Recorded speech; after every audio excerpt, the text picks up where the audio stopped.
श्री शिवाय नमस्तु भयम। दोस्तों, जैसा कि आप सभी लोग जानते हैं कि 10 मई 2026 यानी रविवार को पड़ रही है ज्येष्ठ महीने की कृष्ण पक्ष अष्टमी तिथि।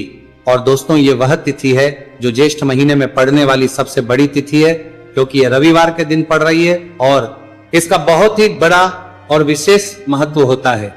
पूज्य गुरु जी ने कहा है कि अगर कभी भी मौका लग जाए और ज्येष्ठ महीने की अष्टमी तिथि रविवार को पड़ जाए तो आप लोगों को 7 चावल के दाने वाला उपाय तो अवश्य ही करना चाहिए।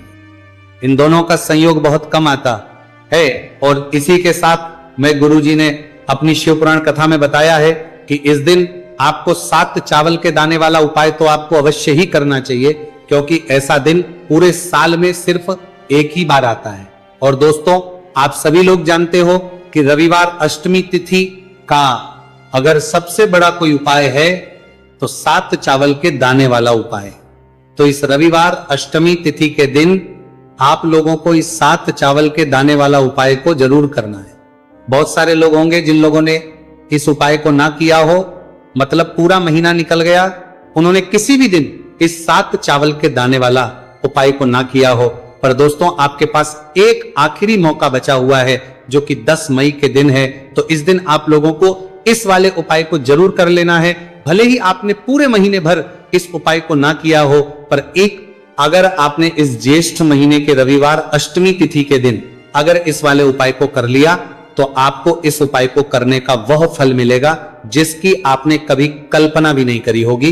इसीलिए आप लोग इस वाले उपाय को एक बार जरूर कर लेना है, ताकि आप लोगों के हाथ से यह मौका ना जा सके और आपको इस उपाय को करने का फल मिल सके।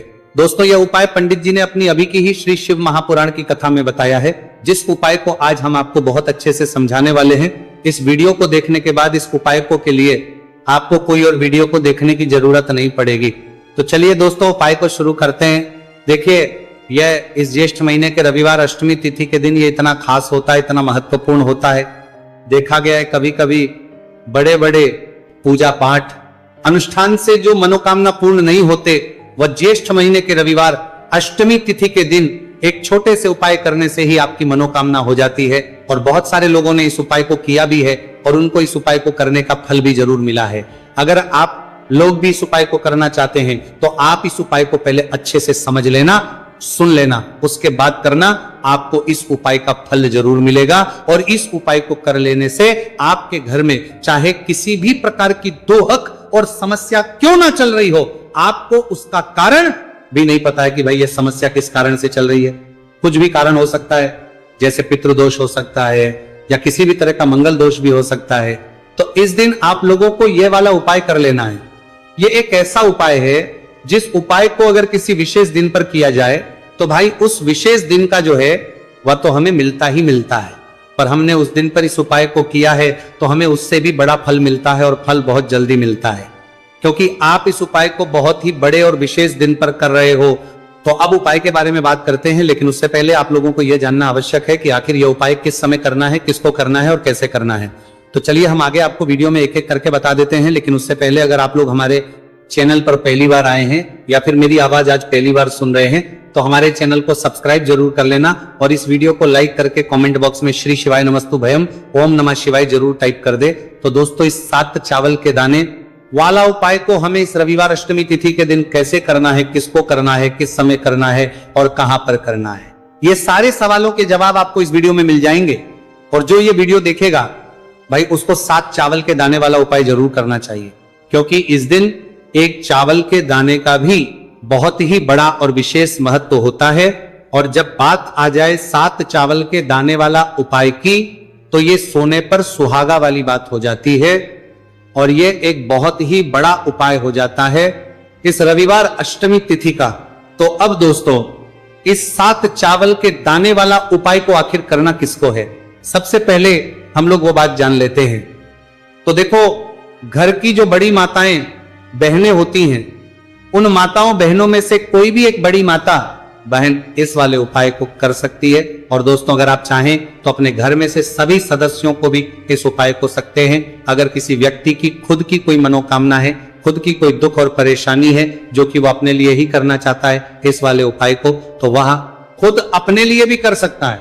बाकी अगर कोई घर में से ऐसा है जो कि अपने पूरे घर परिवार की सुख और शांति के लिए ये वाला उपाय करना चाहता है तो भाई वो भी कर सकता है, उसमें भी कोई दिक्कत वाली बात नहीं है। कहने का मतलब यह है कि इस उपाय को हर एक सदस्य भी कर सकता है और पूरे घर परिवार के लिए घर की बड़ी माताओं बहनों में से कोई एक माता बहन भी कर सकती है।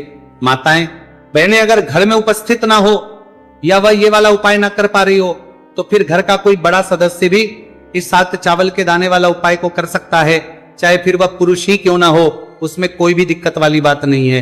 अब दोस्तों जो अगला प्रश्न निकल कर आता है वो ये आता है इस उपाय को लेकर कि आखिर इस उपाय को हमें किस समय करना है, सुबह के समय करना है कि शाम के समय करना है।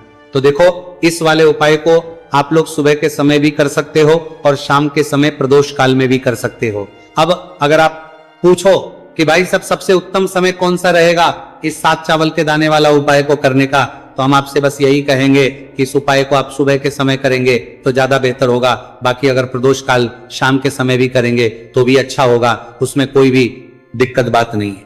तो अब दोस्तों जो अगली सबसे बड़ी और महत्वपूर्ण बात आती है वही आती है कि सुबह अगर हम उपाय को करेंगे तो हमें कितने बजे से लेकर कितने बजे तक के बीच में करना है, और शाम के समय प्रदोष काल में करेंगे तो हमें कितने बजे से लेकर कितने बजे के बीच में करना है। तो देखो सुबह जितनी जल्दी हो सके आप उपाय को करने की कोशिश करना। बाकी अगर किसी कारणवश लेट भी हो जाओ, थोड़ी देर भी हो जाए तो 10 या 11 बजे तक भी आप उपाय कर लेना, पर 12 बजे से ज्यादा देरी ना हो, ठीक है, इस बात का ध्यान रखना। उसके बाद में दोस्तों अगर शाम के समय प्रदोष काल की बात करें, प्रदोष काल का जो समय है होता है वो शाम के 6 बजे से शुरू हो जाता है। मतलब शाम के 6 बजे से लेकर 7 बजे के बीच का जो समय होता है ये समय प्रदोष काल का समय होता है। तो आप इस उपाय को 7 या 8 बजे के बीच में भी कर सकते हो, मतलब शाम के 6 बजे से रात 8 बजे के बीच में आप कभी भी इस वाले उपाय को कर सकते हो, उसमें कोई भी दिक्कत वाली बात नहीं है। देखिए दोस्तों एक एक करते हुए हम उपायों को समझेंगे।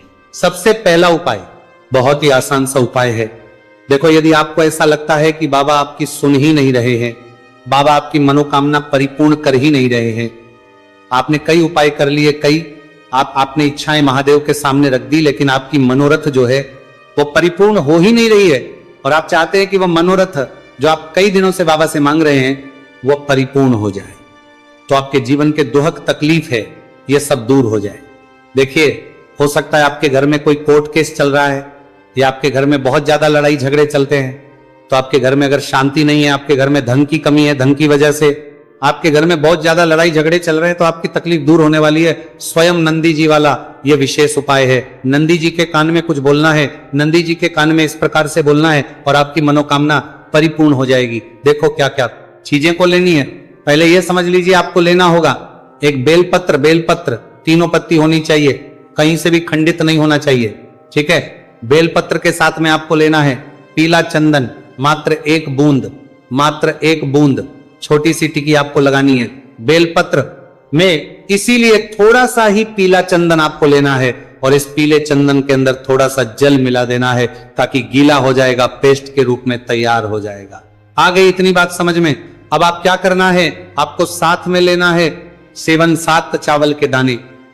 महादेव आपका साथ देने वाले हैं इन 7 चावल के धनों से। अब आपको क्या करना है, भगवान शिव के मंदिर में आपको जाना है। नंदी जी बैठे हैं, नंदी जी के पास में मतलब जो पैर उठा हुआ रहता है ना, नंदी जी का उस साइड आपको सीधे साइड आपको बैठना है। इस यहां पर जैसे ही बैठोगे यहां पर आपको बेलपत्र लेना है और बेलपत्र की जो ये बीच की जो डंडी है यहां पर आप मात्र पीले चंदन की एक बिंदी लगा देनी है।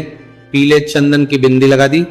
अब ये जो ऊपर वाली जो पत्ती है यहां पर एक एक करते हुए 7 चावल आपको रखना है, ठीक है। 7 चावल आपने ऊपर वाली पत्ती पर रख दिए, या देखो एक प्लेट ले जाना, तो प्लेट के ऊपर आप बेलपत्र रख देना, फिर टिक्की लगा देना, फिर उसके बाद आप ये 7 चावल के दाने रख देना, ठीक है।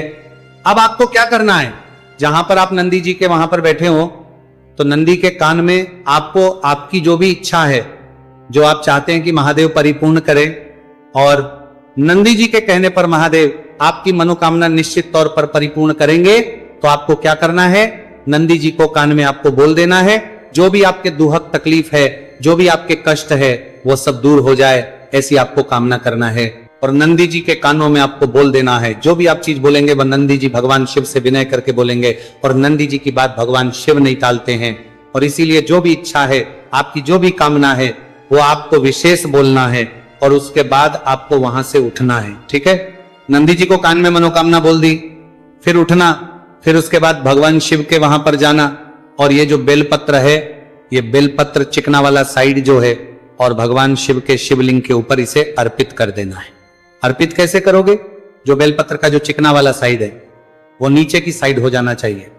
अब से ही आप अर्पित करने जाओगे तो चावल के दाने तो गिर जाएंगे, यानी कि जैसे ही अर्पित करने जाओगे तो भगवान शिव के शिवलिंग के ऊपर चावल के दाने गिर जाएंगे, क्योंकि वह किसी से भी चिपके हुए नहीं है तो कोई तकलीफ नहीं है। वो जैसे आप अर्पित करोगे ना, भले चावल के दाने भगवान शिव के शिवलिंग पर गिर जाए, वह कोई तकलीफ नहीं है।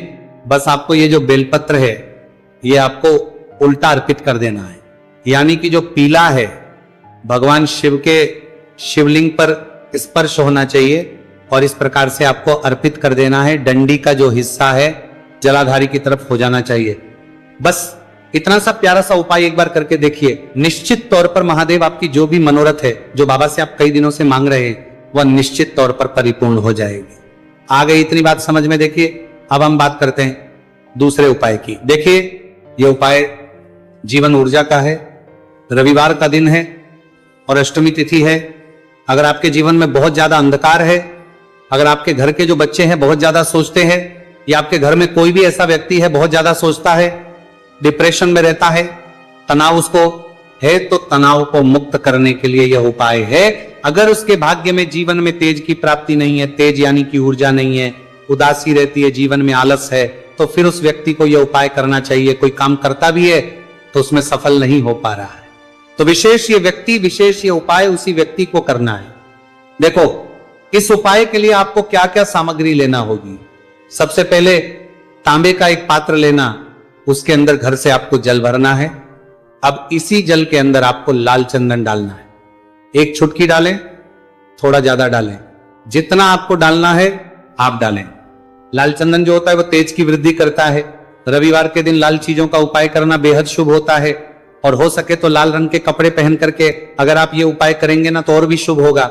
ये लाल चंदन मिश्रित जल आपको क्या करना है, आपको जाना है किसी भी बेलपत्र के पेड़ के वहां पर सुबह से लेकर के शाम तक आप ये उपाय कर सकते हैं। कल रविवार की अष्टमी तिथि पर सुबह से लेकर के शाम तक आप बेलपत्र के पेड़ के वहां पर जाना, उत्तरमुखी होकर आपके जीवन के अंधकार दूर हो। जो भी आप स्मरण करेंगे, आप लेट उठते हैं, आपसे कोई कार्य बनता नहीं है, आपके जीवन में रोग बहुत ज्यादा है, तो भी आप ये उपाय करेंगे तो आपको उसका स्मरण करना है कि यह समस्या मेरी महादेव आपको दूर करना है। ऐसी कामना करते हुए आपको ये जो जल है श्री शिवाय नमस्तुभ्यं का स्मरण करते हुए यह पूरा जल आपको बेलपत्र के पेड़ की जड़ में आपको अर्पित कर देना है। बहुत ही आसान उपाय है और यह उपाय हर कोई कर सकता है, तो यह मौका आपको गंवाना बिल्कुल भी नहीं है। यह हो गया दूसरा उपाय। अब हम बात करते हैं अंतिम उपाय की, तीसरे उपाय की। देखो ये उपाय बहुत ज्यादा खास है। शिवलिंग पर चढ़ा जल 3 जगह आपको लगाना है आपके शरीर में और आपकी बीमारी दूर हो जाएगी। देखो अगर आपको कोई बीमारी हो गई है और बार बार आप डॉक्टर को दिखा रहे हैं, डॉक्टर ने बोला 5-10 दिन अगर आराम नहीं होगा तो आप एडमिट हो, या आपके शरीर में कोई रोग है जो कई दिनों से है और आप चाहते हैं कि वह रोग आपका दूर हो जाए, तो यह रोग आपका निश्चित तौर पर दूर होगा। बहुत ही आसान सा उपाय है, घर का कोई भी व्यक्ति यह उपाय करना है सकता है, ये रोगी व्यक्ति भी ये उपाय कर सकता है। मात्र तांबे के पात्र के अंदर एक लोटा जल लेना है और आपको आज के दिन यानी कि रविवार की अष्टमी तिथि के दिन आपको जाना है भगवान शिव के मंदिर में। और अब आपको क्या करना, इस उपाय को समझना। एक लोटा जल है, अब आपको भगवान शिव के शिवलिंग पर सबसे पहले गणेश जी के स्थान पर, कार्तिकेय जी के स्थान पर, मां माता अशोक सुंदरी वाले स्थान पर, पार्वती माता के हस्तकमल पर, फिर भगवान शिव के शिवलिंग पर आपको अर्पित कर देना। जैसे ही जल जलाधारी के वहां पर आएगा ना, वो जल आपको झेल लेना है। ठीक है, जल झेल लिया आपने, अब आपको क्या करना है, महादेव से प्रार्थना करना है कि ये बीमारी दूर करने के लिए मैं मेरे घर पर लेकर के जा रहा हूं। इस व्यक्ति को, ये व्यक्ति जो है ये बीमार है, इसकी जो परेशानी है ये आपको दूर करनी है। ऐसी कामना करते हुए आपको घर पर लेकर के आ जाना है। जो भी व्यक्ति बीमार है वह खुद स्वयं उस जल को छुए और उसे 3 जगह लगाना है। एक सबसे पहला नाभि पर लगाना है, शिवलिंग पर जड़ जल। फिर दूसरा जो है मस्तक सिर पर, जहां पर हम तिलक करते हैं नाभि बीच में, यहां पर इस यहां पर आपको जल लगाना है, और तीसरा जो है सिर पर आपको जल लगाना है। देखो यहां पर एक चीज समझना, जब नाभि पर आप मणिपुर चक्र में आप जल लगाएंगे, थोड़ा सा जल वहां पर लगाना, फिर उसके बाद जब दूसरा आज्ञा चक्र में आप जब जल लगाओगे ना, तो 3 त्रिपुण में दूर होना शुरू हो जाएगी। यह उपाय आप रविवार के दिन कर रहे हो ना, ज्यादा जल लेकर के आना, ताकि आप सोमवार, मंगलवार, बुधवार, गुरुवार, शुक्रवार तक आप ये जल का कर सको। ठीक है, लगातार 5 दिन आपको लगाना है, आपके शरीर में निश्चित तौर पर आराम आपको मिलेगा। तो दोस्तों, पूरे साल भर इस उपाय को ना किया हो, पर अगर आपने इस मार्गशीर्ष महीने में, तो आपको इस उपाय को करने का वो फल मिलेगा जिसकी आपने कभी कल्पना भी नहीं करी होगी। इसीलिए इस हल्दी दीपक वाले उपाय को एक बार जरूर कर लेना, ताकि आप लोगों के हाथ से यह मौका ना जा सके और आपको इस उपाय को करने का फल मिल सके। दोस्तों, ये उपाय पंडित जी ने अपनी अभी की ही शिव महापुराण की कथा में बताया है, जो इस उपाय को आज हम आपको बहुत अच्छे से समझाने वाले हैं। इस वीडियो को देखने के बाद इस उपाय को समझने के लिए आपको कोई और वीडियो को देखने की जरूरत नहीं पड़ेगी। तो दोस्तों, इस उपाय को आपको कैसे करना है, कब करना है, कहां पर करना है, और उपाय को करते समय आपको किन किन गलतियों को नहीं करना है, और आपको किन किन बातों का ध्यान रखना है, ये सारी जानकारी हम आपको इस वीडियो में देंगे। तो चलिए भक्तों, उपायों को शुरू करते। अगर आप भी चाहते हैं कि महादेव जी का आशीर्वाद आप पर सदैव बना रहे, तो वीडियो को लाइक करें, चैनल को सब्सक्राइब करें, और कमेंट बॉक्स में हर हर महादेव जरूर लिखें। तो दोस्तों, यह थे पूज्य गुरुजी द्वारा बताए गए कुछ बहुत ही खास उपाय। अगर आपको जानकारी अच्छी लगी हो तो वीडियो लाइक करिएगा। मिलते हैं फिर एक नए वीडियो के साथ। श्री शिवाय। पूरे साल भर इस उपाय को ना किया हो, पर अगर आपने इस मार्गशीर्ष महीने में, तो आपको इस उपाय को करने का वो फल मिलेगा जिसकी आपने कभी कल्पना भी नहीं करी होगी। इसीलिए इस हल्दी दीपक वाले उपाय को एक बार जरूर कर लेना, ताकि आप लोगों के हाथ से यह मौका ना जा सके और आपको इस उपाय को करने का फल मिल सके। दोस्तों, ये उपाय पंडित जी ने अपनी अभी की ही शिव महापुराण की कथा में बताया है, जो इस उपाय को आज हम आपको बहुत अच्छे से समझाने वाले हैं। इस वीडियो को देखने के बाद इस उपाय को समझने के लिए आपको कोई और वीडियो को देखने की जरूरत नहीं पड़ेगी।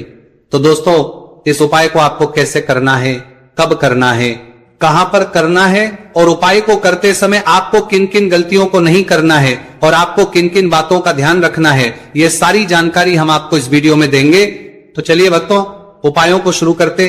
अगर आप भी चाहते हैं कि महादेव जी का आशीर्वाद आप पर सदैव बना रहे, तो वीडियो को लाइक करें, चैनल को सब्सक्राइब करें, और कमेंट बॉक्स में हर हर महादेव जरूर लिखें। तो दोस्तों, यह थे पूज्य गुरुजी द्वारा बताए गए कुछ बहुत ही खास उपाय।